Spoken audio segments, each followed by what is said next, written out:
Welcome, everybody. Ignite session 14. Thank you for being here, and it's a great time.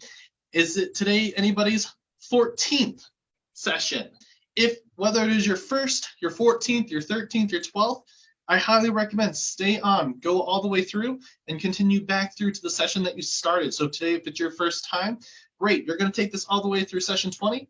Start back over at session 1 and get yourself all the way back to session 14. It's great information, and it doesn't matter what session you started on. So thank you all for being here. Thank you for continuing to show up, for continuing to support, and continuing to grow yourselves. So we are at Ignite session 14, Win the Buyer. We've been through 13 sessions now, and we're moving on to the last 7. We've gone through just sparking our careers, all of our real estate experts. We're experts in real estate, our lead generation systems, our lead follow-up systems. Now we are in the transaction. Has anybody had any wins from the beginning till now, or even since when they started till now, that they would like to share? I just got my first clients. Yeah, Teresa, amazing, congratulations. Any other wins that anybody wants to share? Anything that you're proud of up to this point? I actually got 3 buyers the past 2 days. And it's I've never sold it. I've never made a transaction. So it's my first transaction, but I have 3 of them now. That's amazing. Triple happy. So that's amazing. Here's what I just heard. 2 people just got their first clients from their sphere, from the people they know. And if you are not reaching out to your sphere, if there's any worry about reaching out to your sphere, this is the proof.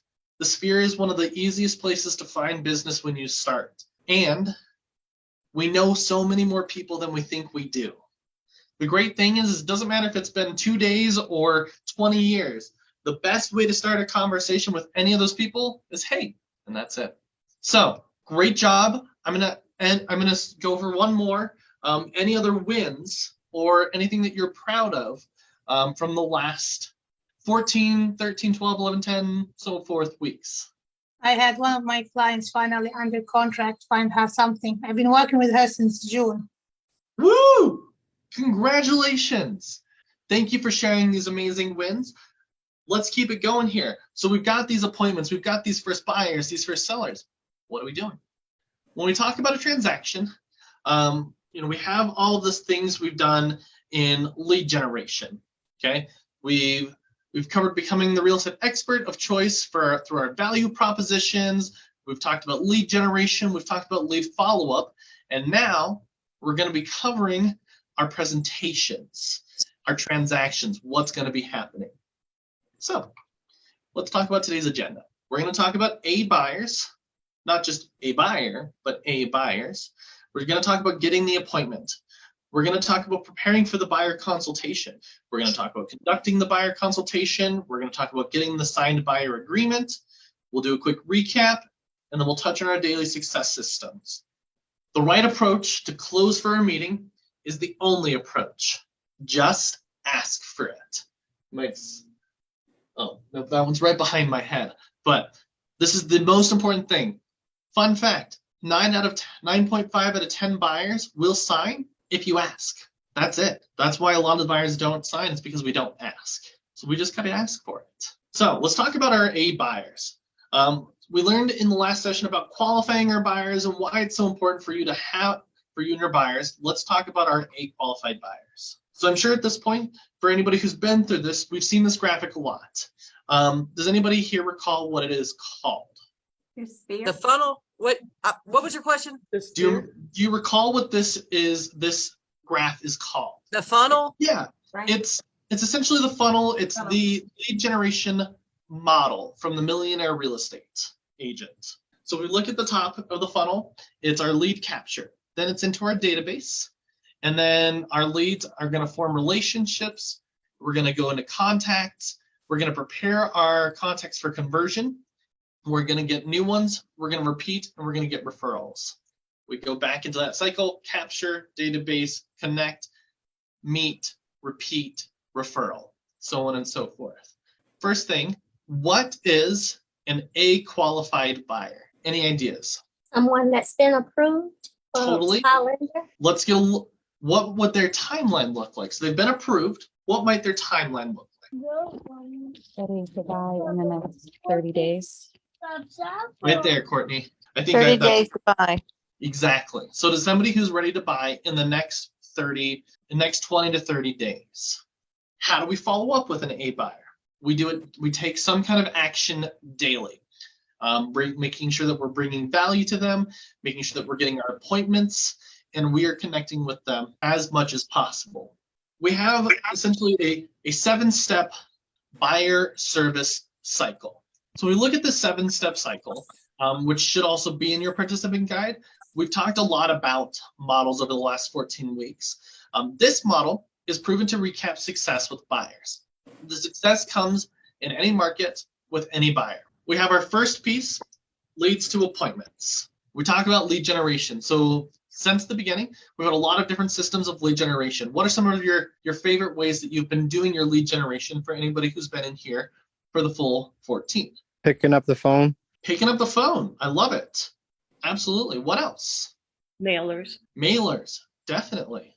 What else have you been doing? What else are you enjoying doing? I've been talking to folks that I know. Like I talked to a classmate last night and I talked to her about real estate and she's about to retire in the next couple of months. And so now she knows I'm a realtor. So that's word of mouth still works. Absolutely. Our sphere of influence. The first thing that we talked about, door knocking and open houses. Absolutely.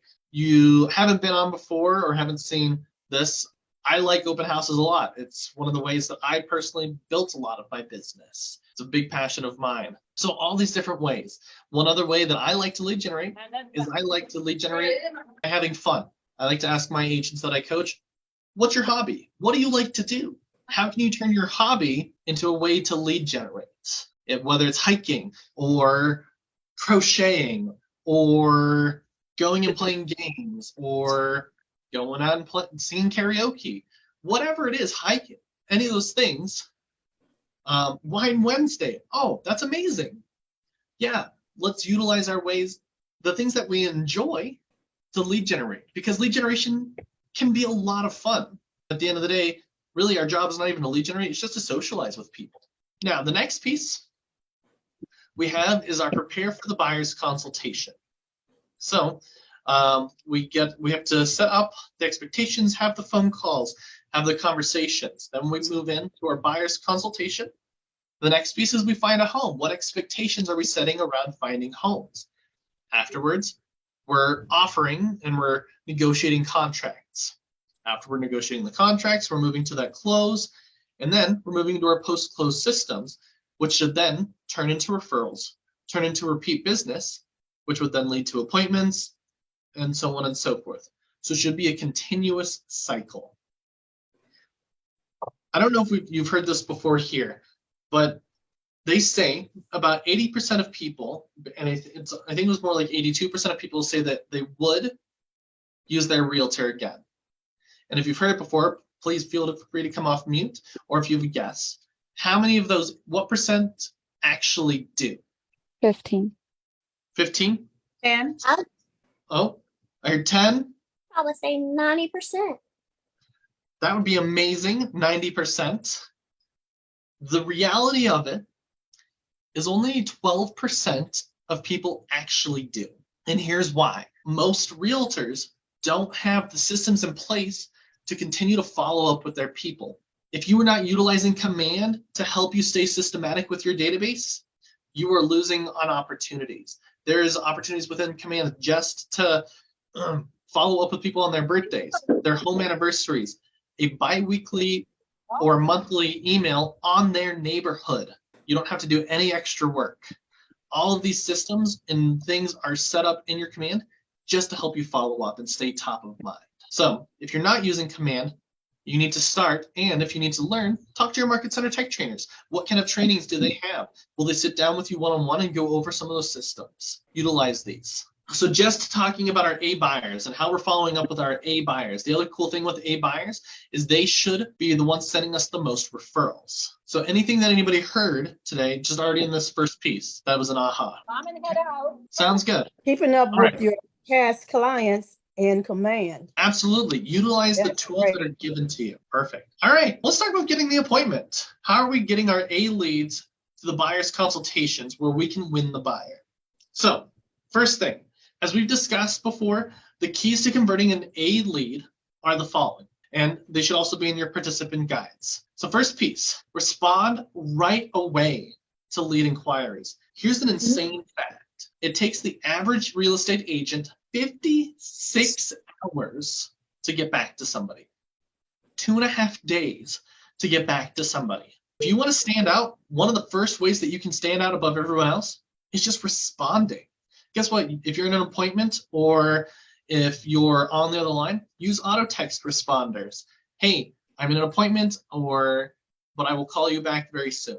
I'm on the other line. Respond right away. There's a thing that if you're doing any kind of internet lead generation called speed to lead, which is that any new lead should be responded to within the first 5 minutes of coming in. If you just focus right there, you'll convert a lot more people. Now, the next piece is we're going to get valid and complete contact information. Save it to command and create an opportunity. Your opportunities are your pipeline, your business, whether it's going to be those A, B, C buyers. Those are all buyers that are going to be working with you at some point or giving you referrals. Let's create opportunities for them. Next piece, determine their motivation so that you can speak to it. An unmotivated buyer will never buy. Doesn't matter if it's the right choice, the right decision, or the right time.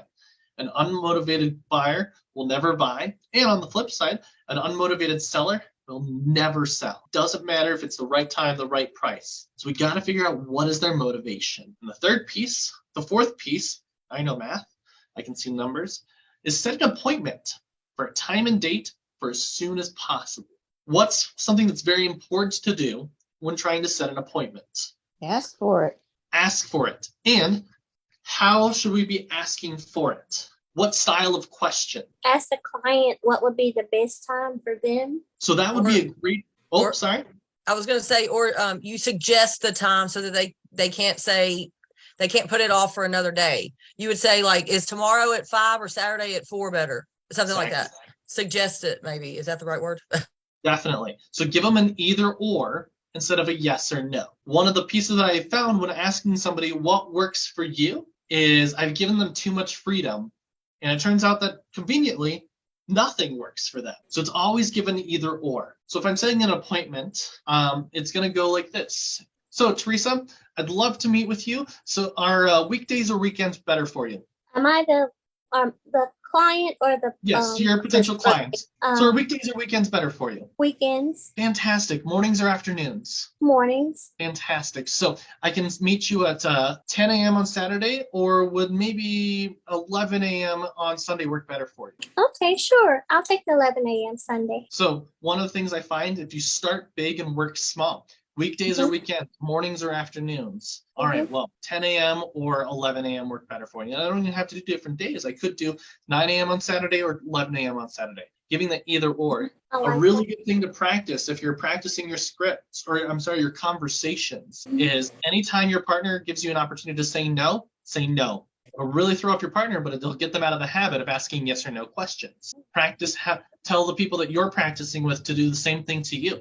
If I ask you a yes or no, I want you to just tell me no. I'm going to be mad at you for it, but I still want you to do it. Give that either or, open-ended questions. Determine their motivation. Set that appointment. Now, we're going to talk about 7 close to appointment tactics. The first thing is we can't leave the conversation without asking for the appointment multiple times. Here's an interesting statistic. 80% of sales happen after the 5th close, the 5th no. So if I'm not trying to close at least 5 times, I'm not even giving myself the full opportunity to succeed. 80% of sales happen after the 5th close. Now, that could be a soft close, just, hey, are you looking to buy? Yeah, I don't know, I'm just looking. And it could be a hard close. I'd like to meet with you. A no often isn't just a no. A lot of times it's just a not yet. And an objection doesn't always mean no. An objection is often, I'm curious, but I need you to prove to me. So remember what your value proposition is. You're gonna do a great job and they will benefit from having you as their agent. I started real estate at 23. I was really worried when I first started that people wouldn't want to meet with me because I was so young. And here's what I found is the moment I stopped questioning myself and started acting confidently, people stopped asking me, how many homes have I sold and how old am I? People don't care. If you're confident and you show up how you would show up for anyone else, they won't ask. So success in this job is really just about mindset. So when you're getting off the phone, when you're getting off the phone, you should have a clear day and time and an ideal location to meet, along with full contact information. One of the most important things, we are in the year 2023. One of the easiest options for people to meet is Zoom. So when I'm setting an appointment, hey, do you want to meet in person or does Zoom work better for you? I do 80% of my buyer appointments via Zoom because I can build the same amount of rapport with you on Zoom as I can in person. Are you meeting them at a coffee shop? Or are you just going to meet them at your office? Are you meeting at the coffee shop? Well, does that mean you're buying them coffee? Maybe, maybe not. I don't meet people at coffee shops anymore because I don't like buying coffee. I don't like spending money. So first off, let's show the benefits. In general, people are more likely to go along if you suggest things that will benefit them. So explain the benefits to them. Utilize what we call the herd theory. It's a sentence that goes like this. Hey, you know what most people find really helpful is sit down and meet with me. Go over what the process looks like. Or, you know what most people in your situation have found really helpful is to actually sit down and meet. We can also do our take back close. So the technique puts a tempting offer in front of the buyer, but subtly creates fear that they might not be able to get it. Our negative positive close. Let's give them what they're looking for. Our trial close, our assumptive close, where we are assuming that they're going to meet. And in all honesty, I always go for the assumptive close. I assume everyone's going to meet with me because I'm an awesome agent. I know they're going to want to meet with me. So you take that assumptive close, and I find you'll get more appointments. And then our tie down. So tie downs are phrases that ask for confirmation. Like, hey, wouldn't that be great? Or, hey, isn't it? Wouldn't you? It asks for agreement and kind of gets a subtle yes to make it easier. And you can save hours on your home search if we meet in the office first. Saving time is important to you, isn't it? Great, let's meet. Let's listen to what they said they need. Quick question. Quick answer. So, like, if you're at an open house with these people, I think 5 times asking is a bit much, don't you think? How would you do that? That's a great question. Anybody who's on here for my open house class, do you remember what the most important question to ask at every open house is? Tell me more. Well, tell me more is my favorite sentence, and that's the best sentence to use to dig deeper. The most important question to ask at an open house. Are you working with an agent? It's a very good question, but not the most important. Are you buying? It's a great question. What And brought you're you on- here? What brought It's- you here? Do you want to buy this house? Do you want to buy this house is a soft close. I know what the answer is going to be. The answer is going to be no. 99% of people don't go to the open house to buy the house. So that's one close. Great. Well, hey, let me ask you this. What would you change about the house that make you want to buy it? Oh, well, I don't know. It needs a bigger kitchen. It needs a bigger bathroom, a smaller this, a smaller that. It's too expensive. Huh, interesting. So if I found you something about like that, is that something you might want to talk more about? Well, I'm not sure. I'm just looking. That's too fantastic. I love just looking. So remind me, what has you just looking today? I'm going to dig a little bit deeper. I'll close 3, 4, 7 times to try and get the appointment. So I would say listen to where the conversation is going and give yourself 5 closes. I would say I like to play if the hang up or walk away game. I'm going to keep asking until you either walk away or you hang up. And so I know that was a soapbox answer, but does that answer make sense? Yeah. Or did I it does. answer your question, I should say? Okay. I have a question. Yes. I found somebody found me on Facebook, so I was able to secure the appointments, and then during the appointment, I found out they might not ready now because they are self-employed and they just did their taxes, and whoever did their taxes dropped their earning from 50,000 to 20,000, which is gonna be no way they're going to be able to be qualified. So they went and asked me tons of questions, but I did invite them to our next first-time buyer seminar. That's our office doing.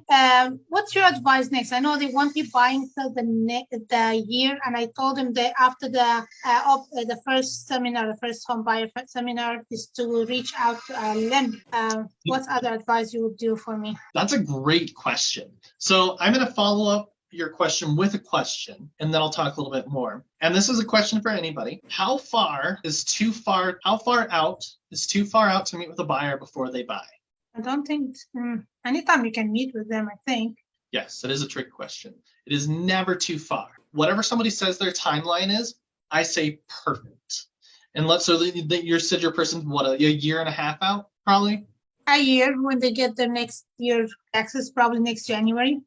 Fantastic. So here's what I would say. If I was trying to set the appointment, and then I'll talk about what to do in that situation. So I would go for this. I would say, well, fantastic. You know what? I actually meet with most of my clients 8 months to a year and a half out. So you're in the perfect time frame to meet. And now I'm going to meet with them. I'm going to sign them, and I'm going to sign them for at least a year and a half because I know they're a year out.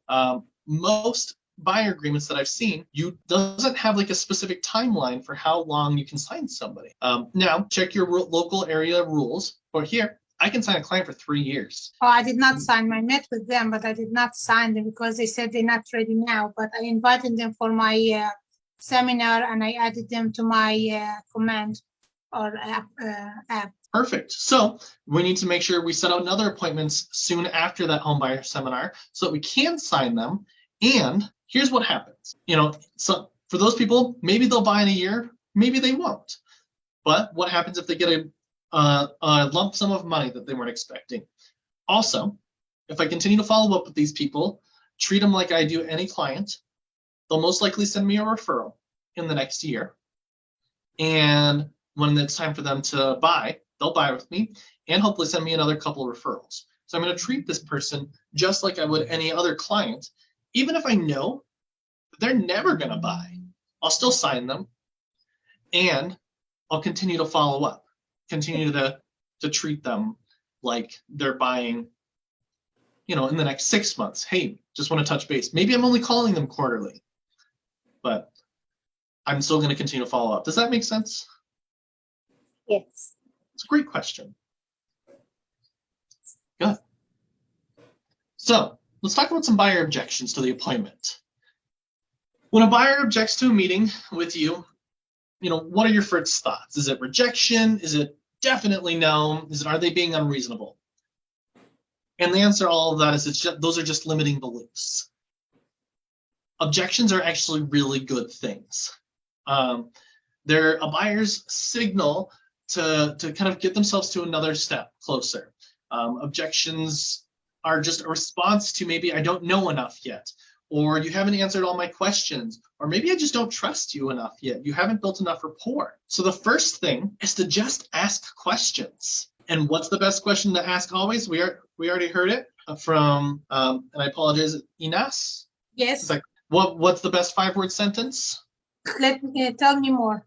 Yeah, tell me more about that. The best thing to do is just ask questions and dig deep. Tell me more about that. Help me understand. Hey, just out of curiosity, as a good rule of thumb, dig 3 questions deep, always. And I know if you've been on here before with me, you've heard me say that before. If you see me on again, you'll hear me say it again. It's my favorite sentence and my favorite thing to do. Dig deep. Ask questions. The next thing is empathize. Listen to what they say, acknowledge it, and repeat it back. Hey, I certainly understand how you feel. I totally get that. Hey, I can absolutely appreciate that. So can you tell me more why that's important? What's scaring? What the issue is? Okay, the next piece is let's identify the real issue. Let's restate what we heard, ask for confirmation. Once again, we got to find what that real motivation is. When we talk to a buyer, I like to use an acronym that's called LP Mama. And this stands for, and I'm just going to pop it in the chat. So LP Mama stands for location, price, motivation, agent, mortgage, and appointment. So the purpose of the LP Mama is to help you guide your conversation with a buyer to get to the appointment. You don't have to go LPMAMA, but it's your reference sheet. Hey, what questions can I ask around location, around price, around motivation? What's a good motivation question? Well, one of my favorite questions is, hey, in an ideal world, when would you want to be in your next home? And often the response is, well, I don't know, I'm just not really looking right now. Totally get that. So in an ideal world, when would you want to be in your next home? I usually have to ask that question twice in a row, but that really opens the answer. Well, if in an ideal world, I'd like to be in a home in 12 months. Fantastic. That's soon? Whatever it is they say. Acknowledge, accept, and always stay, keep your energy. You want to match them. Okay? What's the real issue? Now let's offer a solution. Okay, what solution can we provide to them? I'm going to give you a good power phrase to use as you're setting appointments with buyers. My goal is to educate you and inform you so that you can make the empowered decisions. I'll say that again. My goal is to educate you and inform you so that you can make the empowered decisions. Hearing that sentence, does that make anybody feel a certain way or have any kind of, feel like comfortable? It's a confident Yeah. phrase. Yeah, I want that. And if you come from that as your goal, you'll win. Come from education, come from empowerment, not from scarcity, not from I need money now. My goal is to educate you and empower you, educate and inform you so that you can feel empowered. Okay, so let's urge again. Let's urge for an agreement. Ask again for that appointment. So if we do all of these pieces, that is the first. Can way you to get say that sentence again? Yeah, absolutely. My goal is to educate you and inform you so that you can make the empowered decisions. Thank you. Absolutely. My little cheat sheet here tells me it says, hey, asks about which of the Y4C2Ts apply here. And I think that's an awesome question because we look at our core values as a company. And when we look at our core values, it'll actually tell us how to win with the client. This one is our communication. We seek first to understand. Trust starts with honesty and commitment in all things. If a buyer continues to object to a meeting after you've addressed all their concerns and offered solutions, then the next piece is okay. We just need to cultivate. Sometimes after asking and doing all the right things, we'll still get a no. It says, okay, great. What are my follow-up expectations? But have I tried to close at least 5 times? The answer to that is no. Then I'm going to try once more. Okay. So what have you heard in the last piece for our preparing and getting the appointment? So here are two takeaways. Just keep on asking. Absolutely. Keep on asking. Just be like Dory from Finding Nemo. Just keep asking. Just keep. One more aha or takeaway. To make them feel like you care more about, basically we're finding their motivation, but it shows that we care more about what they want instead of us trying to make a sale. Absolutely. Or instead of trying to win the buyer, 100%. And this comes back to one of my favorite metaphorical questions with a correct answer. And I think some of you have heard me ask this before. Who was the winner of a conversation? The one who's not talking.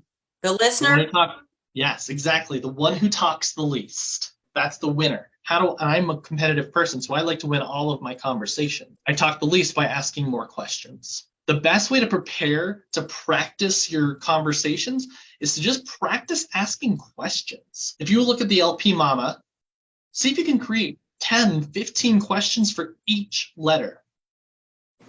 Practice those questions. Practice the tell me more about that. That's how you're going to get really good at your conversations. Okay, let's keep it going. We're going to prepare now for our buyer consultation. So first thing, we have our buyer consultation preparation checklist. So let's confirm our appointment date and time. If you haven't, I highly recommend using Google Calendar to send appointment confirmations. So when I'm on the phone, hey, thank you so much. And you know what, I want to send a confirmation email just so it's on my calendar and yours. What's your best email? Then boom, I know for sure I've got their email. And it's not, can I have your email? It's, what's your best email? Okay. Next, let's confirm the appointment. Are we meeting at Zoom? Are we meeting in our office? Are we meeting at another KW office in our area? Are we meeting at a coffee shop, a brewery, wherever, the grocery store? It'd be a really interesting buyer's appointment. Okay. Let's make sure all the decision makers are able to attend. So let's prepare our meeting space and we're going to review our lead sheets. So what's the information around the client? Okay. Next, the top 10 service areas of a buyer value proposition. Does anybody recall this from day 4 when we developed our unique proposition? For anybody that's been here for all 14. How are we standing out? What value do you bring to the table? We know why do we want a buyer to meet with us, but the buyer then asks, why should I meet with you? What value do you bring to the table? So we're going to get our needs analysis, our pre-qualification, pre-approvals. How can we help them with that? What neighborhood information, home search. Hey, I'm going to help you with making an offer. I'll help you with negotiating to buy. I'm going to help you with vendor coordination. One of my phrases I like to tell my clients is, hey, don't Google it. If you need somebody, just call me. If you need a vendor, don't Google it, call me. It's my vendor coordination. My pre-close preparation. What are we doing before the closing? What are we doing at the closing? And our follow-up systems. What happens after we close so that they don't become in the 12%, so that they become the 12% that actually do. So one of the things here is we have a sample buyer's guide that you can actually utilize through Command. And so this has things like your welcome letter, timelines, home search processes, financial worksheets, credit requests, interest charts, mistakes to avoid, questionnaires, sample contracts. I'm going to tell you, you probably don't need all 30 pages to print out. My buyer's presentation is about 16 pages. But what information does your buyer's guide, your consultation actually have? So we look at Command. Command actually has something in Designs that you can utilize. If you go to Command, go to Designs, and you look up your guide to home ownership, it's a template that's completely editable. You can make your own, as well as utilize the systems in Command. That also being said, at the end of this, I will send my email if you would like the presentations that I have created just for Keller Williams. Some of them may not fully apply to your market. For the most part, I feel like they're pretty transferable. I'll also happily share my presentation as well. We're going to discuss kind of the purposes of a handful of these sections in the KW Designs. Of course, we have our table of contents. Let them know what's coming in. Next piece, we have our dream home. Your needs come first. So the first page really sets the tone for your relationship. We're going to start asking them the questions, explain their dream home. We're going to go through this page with them. A great question to ask when asking somebody about their home is, hey, let's say the perfect home fell out of the sky in front of you. What does that look like? The perfect home fell out of the sky in front of you. What does that look like? One of the things that I would say is in an appointment, before you even get into your presentation, just start with questions. And I'm going to give you a few questions that really help me win the appointment every time. And the questions go like this. How do I win with you? How do I lose with you? Usually these answers are very close, but there's some subtle differences. What can I expect? What can you expect from me as your realtor? And what can I expect from you as my client? What can you expect from me as your realtor? I'm already assuming that they've decided to hire me. And what can you expect from you as my client? Win, lose, and expectations are really great pieces because they will tell you exactly what it is. And the last question I say is, what do you expect from the realtor that you do decide to hire? I usually start with that one. What do you expect from the realtor you decide to hire? Win, lose. What can I expect from you? And then what else can you expect from me? They're a little repetitive, but those clients will tell you exactly how to win with them. So then we get into our needs. Hey, tell me about your dream home. Bedrooms, bathrooms, price. What's that monthly price look like that you're comfortable in? Or have you already figured out what a price of a house? Then we have our preference profile. So this is about uncovering expectations for preferences of communication, anticipated timelines. This is where you tell your clients you're available to them every single day and you turn off your phone at 9 p.m. It's where you set your expectations with your clients because we teach our clients how to treat us. If we don't tell our clients that we don't work after a certain time, guess what? Your clients are calling you at 10 o'clock. This is where I get to set my expectations. Hey, I work every day from 9 a.m. to 7 p.m. Hey, you know, I don't work on Sundays. Maybe that's an important thing for you. If you don't work on Sundays, how will I get to see houses? Well, that's a great question. I have showing assistant. Whatever it is you want to say, pick your times. Because you don't have to work 12 hours 24/7. You get to choose. And if you teach people how to treat you, they will treat you that way. Next piece, our buyer guide home wish list. So who's going to be living there? Adults, children, pets, inhabiting the space. What are some non-negotiables? If you had to name your top 5. Beyond the top 5, is anything you really need? What are your preferences? Does this house need to be in move-in condition? Or are you willing to put in some work? When people visit your home, what might they say about you? Are there any specific features you want to add? What required? Do you need any accessibility? One of the important things when asking about who will be living, a question to be very careful with is the questions around children. So whenever I ask the questions around moving or living, I say, who all is making the move with you? Oh, school district is important to you? Fantastic. Are you a teacher? The reason is I'm careful with children is that if you ask somebody, oh, do you have children? And they say no, or maybe they can't have children. You've just hit a really sore subject. So we always like to ask, who all is making the move? Who are the decision makers?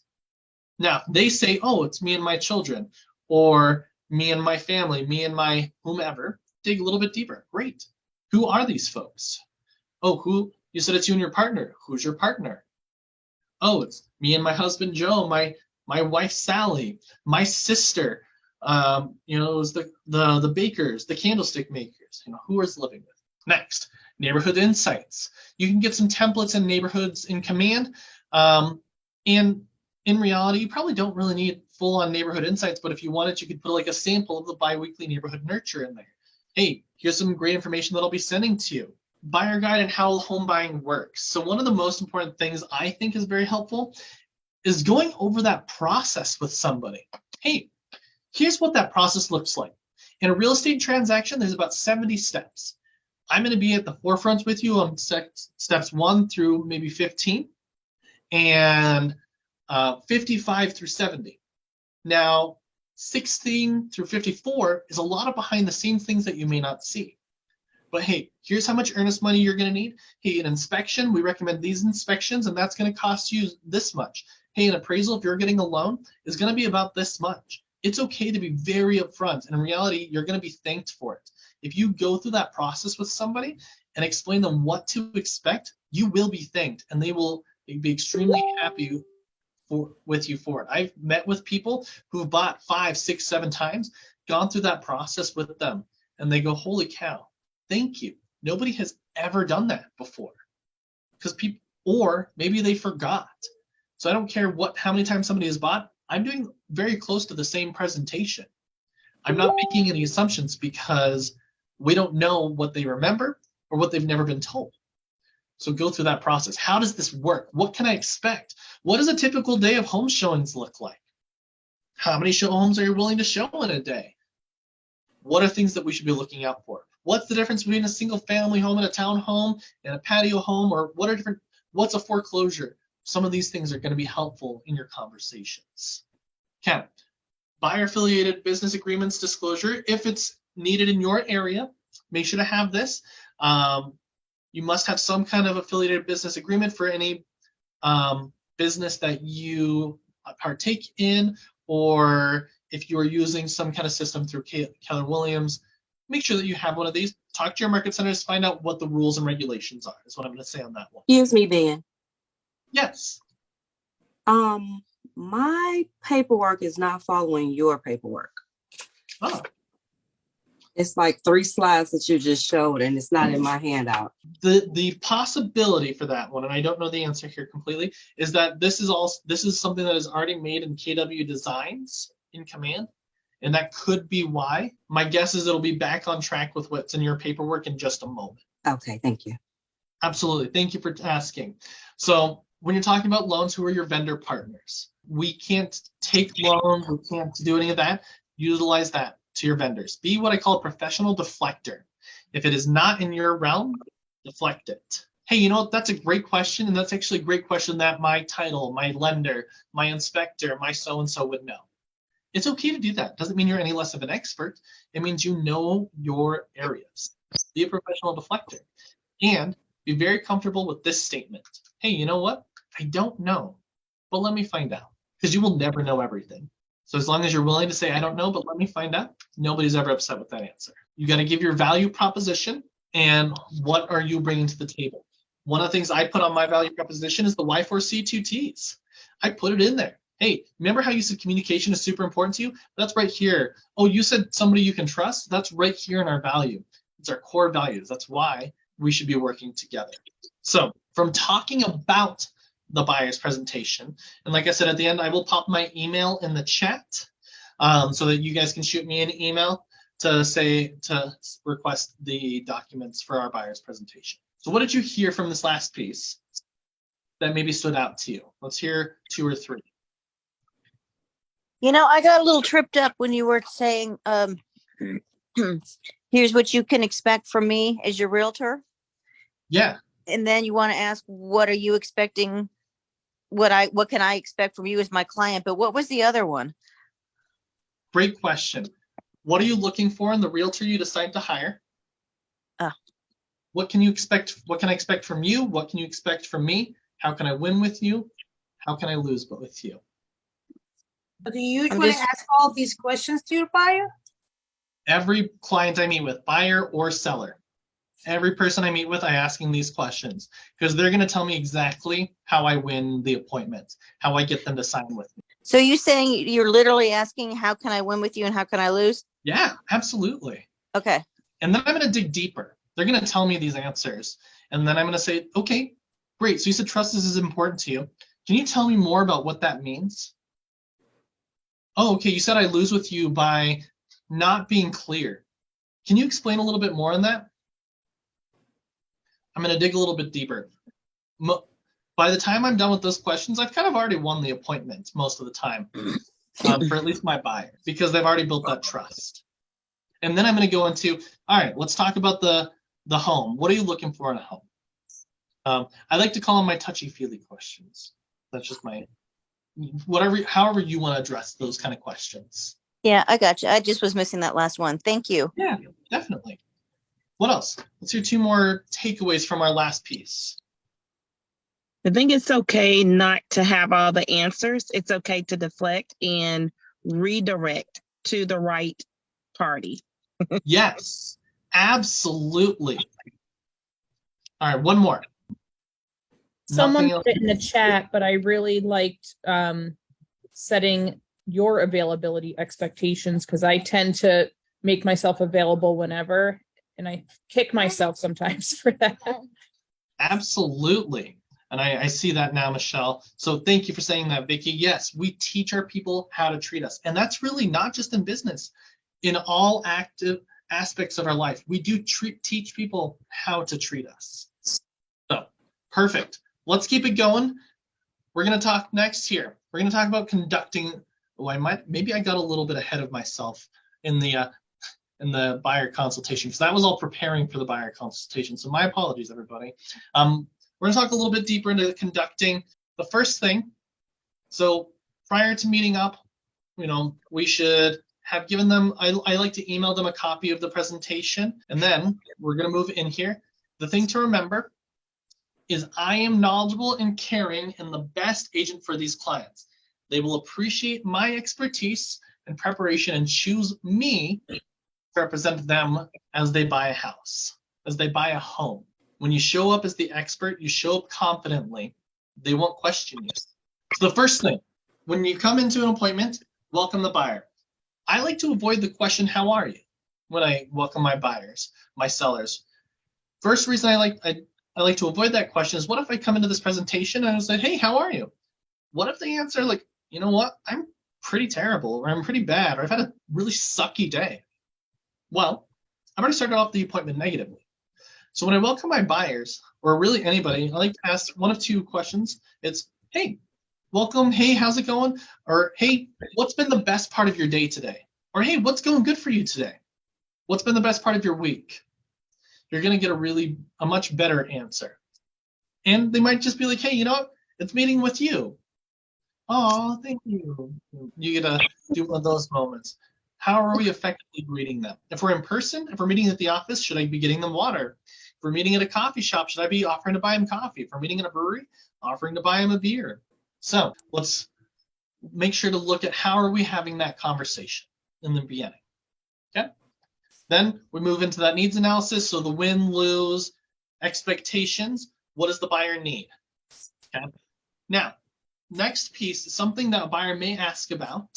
Is something that we call, that we used to call a love letter. Now we like to call them liability letters. So has anybody here heard of a love letter? Well, that's great, because you shouldn't be using them. A lot of times what they are is it's something that buyers like to include into an offer to say, hey, here's our story, here's why we should win.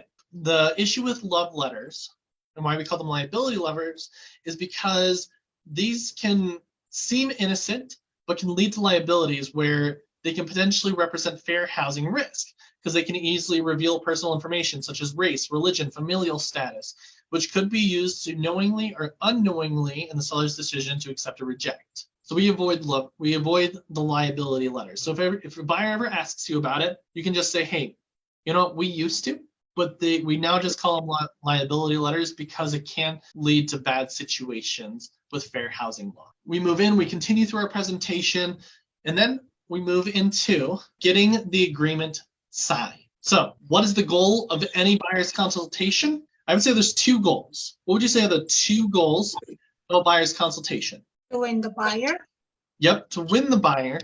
And what would we do to win the buyer? sign your Get the buyer paper agreement. signed. Yep. So that's goal number one. Number one goal is get the agreement signed. Goal number two is how we win. And how would we win? Gain their Earn their trust. Gaining their trust, building rapport. Exactly. So our two goals with every buyer's consultation is get them signed and gain their trust.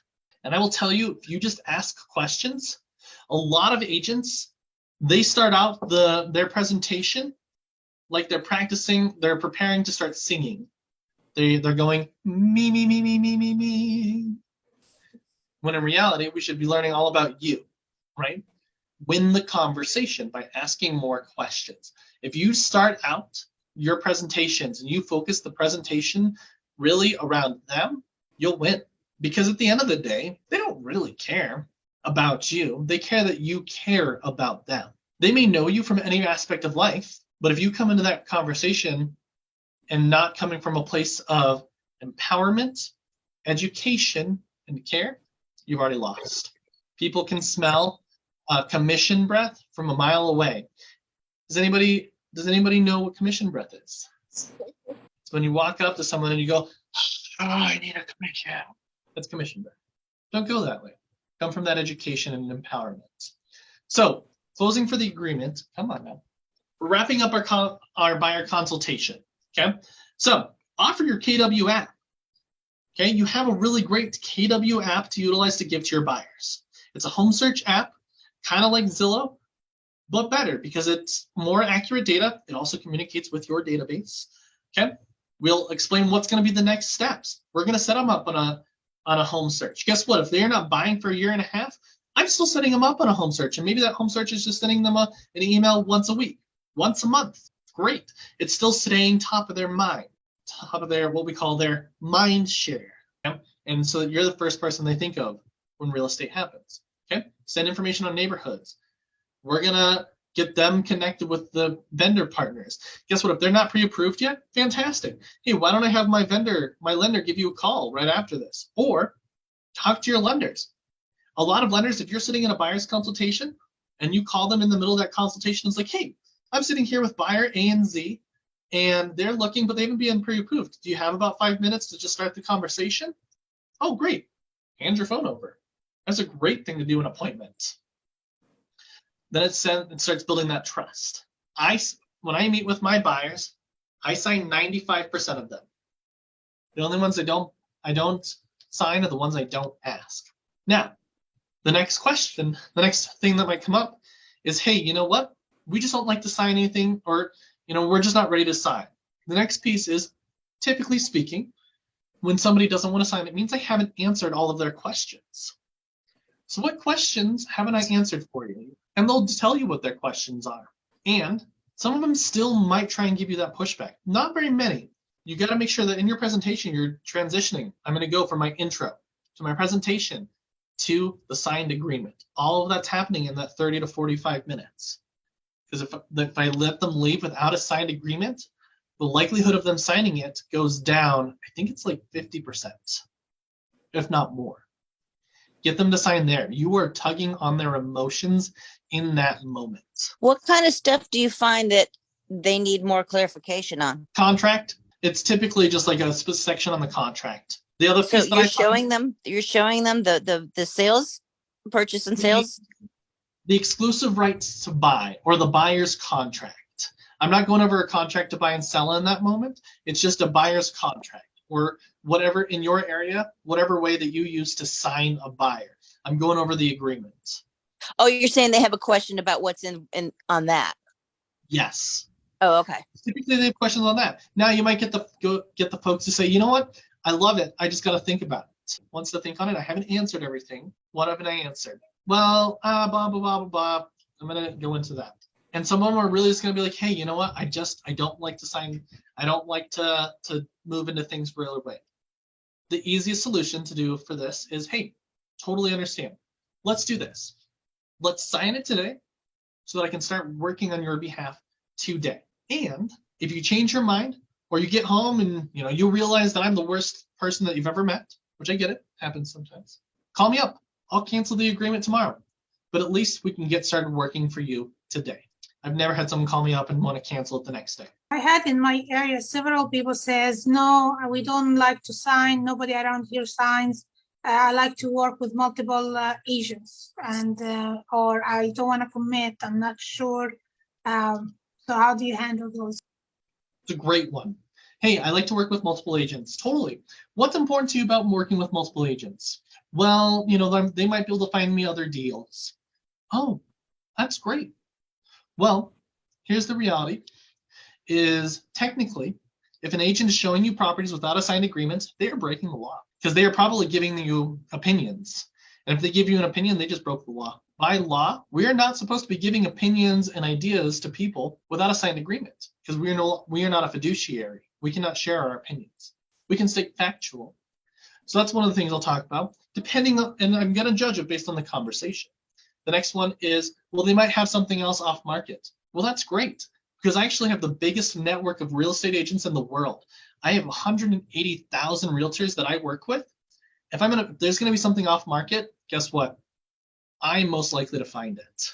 Well, I just don't want to be tied down. Totally understand that. What does that mean to you, being tied down? When we dig into the why, we're going to find a lot more people, or they're going to share what their concerns are. I had a really great one that I heard today from one of my agents who said, hey, I found out the reason why they didn't want to sign with me is they didn't think, they thought I only worked in this little area and they needed people in bunch of these different areas. And I was like, no, I work in all of the areas. Oh, great. Well, we'll sign on the dotted line. Here's the other thing I'm going to pose to you. If someone doesn't want to sign with you, do you want to work with them? Do you want to put your time towards somebody who may just end up going with somebody else? And there's not a right or wrong answer to that question, but decide, where do you want to commit your time to? Do I want to commit my time to somebody that's willing to commit to me? Or do I want to commit my time to somebody who's gonna, flake around a little bit? I would say the one exception to this sometimes is investors.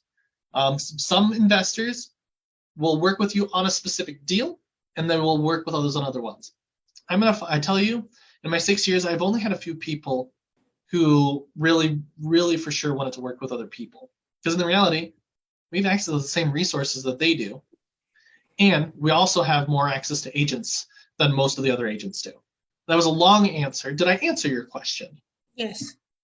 Perfect. So I'm going to get them signed. The only reason I haven't signed them is one of two reasons. I didn't ask, or I know that we're not going to be a good fit. And it's okay to not sign someone if you know that they are not going to be a good fit with you. Because then what you do is you refer it to an agent who it will be and get a 25% referral in your market center. That's totally fine. I have referred plenty of clients who I did not want to work with, whether it was personality or I just felt like I couldn't best help them. I'll refer to an agent, get 25% referral, and save my sanity. So decide, what are your personal expectations for yourself and who you're working with. When we first start, it's hard to say no. And you know what? Maybe you don't say no and you kind of work through it. Just make sure that you're not letting yourself leave your lead generation behind. We're moving to the end here. And I know today's class is a little bit shorter. From the last session or from the beginning, is there anything that you heard that's standing out to you? Yes, that you don't have to take every single buyer that you get. If you're not, like what you just said, if you're not a good match, then you can always refer it to another agent and get the 25% commission. Anything else? What else from the beginning? So the last piece here, and if you've been on before, you'll know this page. And we're going to take about 5 minutes, and I want you to write this down. How has your thinking changed, and what ideas or mindsets were new? So take a moment. I want you to write this down for yourself.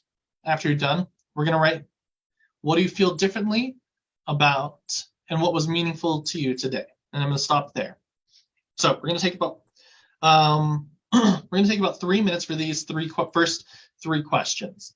How's your thinking changed? What ideas or mindsets were new? How do you feel differently about? I'm sorry, first 4 questions. And what was meaningful to you today? We're going to take 4 minutes.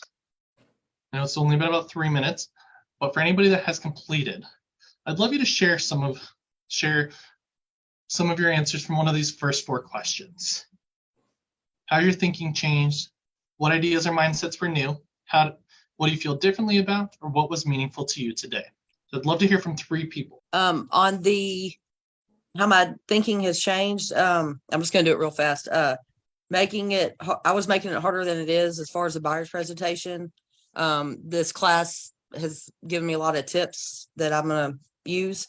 The ideas or mindsets is get the presentation down and get your scripts down before, have it all ready and go over it with yourself or a friend before going there. In other words, practice. And then feeling different about, I feel more confident knowing that there's information and templates out there like in Command that we can use as examples. I love it. And one of the things you'd mentioned there is practicing your presentation. One of the best things you can do is, whether it's on your phone or on Zoom, hop on with a friend and record yourself. Yes, I wrote that down too, to hop on with a friend and go over it with her and let her see what the positive and negative that she saw from what I am gonna say on it. So yeah, definitely. Fantastic. All right, 2 more. I love the new idea and mindset question, because now I learned now that I don't have to make things all about what's convenient for them, about throwing out the options instead of, just making things bearable even when they're not for you. So I like that. That's an excellent idea that I learned today. Perfect. And I want to add one other thing. I didn't mention this before, but you remind me of this. What if a buyer says, hey, I want to meet with you, or I want to go and see a home, but it's during your lead gen time? What do you say? This is for anybody. No way, Jose. That you have an appointment? Exactly. Hey, you know what? I have a standing appointment at that time, every day from this time to this time. We have to protect our lead generation. Your number one job as a realtor is lead generation. Everything else comes later. So protect that, set those expectations. Thank you for sharing, Teresa. Thank you. All right, one more. I definitely, with the third question about kind of how I'm going to do things differently moving forward. I've been working on kind of building a national referral network, but from this, I kind of picked up that I can do more even in my local area. And I don't have to take every buyer and be as hungry with commission breath like you were talking about. So I appreciated that and took a lot from that part. Absolutely. And I think having a national referral network is important. Also having an area referral network. How far are you really willing to drive, right? I'll drive an hour north and I'll drive an hour south for me. I have a kind of an hour radius, right? But outside of that, I'm referring it to other agents in Colorado, right? So good. So now last 2 questions, or last 2 sets. We're going to take another 3 minutes here. How will your behaviors be different going forward? What actions will you take? What tools, models, or systems will you use? And how will they make you accountable? So take 3 minutes. I want you to write these answers down. As a reminder, everybody, if you would like the presentations, I've put my email in the chat. Please email me. I won't be able to, I'm going to miss people if you just put your emails in the chat. So I'll post it again at the bottom here. Send me an email, coachbowtie@kw.com. Send me an email and I will share them with you. Now, your presentation, are they shorter than the one in Command, or did you pick and choose Yes. the one from Command? Mine are shorter. Doesn't mean that they're better. Also doesn't mean that they're worse. They're just the ones that I like. And if you decide, hey, I only like 2 pages from what you've got, great. We're all here for R&D. We're all here to rip off and duplicate. So I'd love to hear from 3 different people for these 4 questions. And then we're going to close it out. How are your behaviors going to be different? What actions are you going to take? What tools, models, or systems, and how can these make you accountable? For me, I would probably say I'll start asking for the signature from after I finish my presentation, finish talking to them, and see what's the reason they won't sign with me, instead of letting them go and try to follow up with them later. Definitely. And at the end of the day, some people may not. And we get to decide, do we want to spend our time with those people? Great, I love it. Good, 2 more. Hex. So I like the option of, as far as the tools, the LP Mama.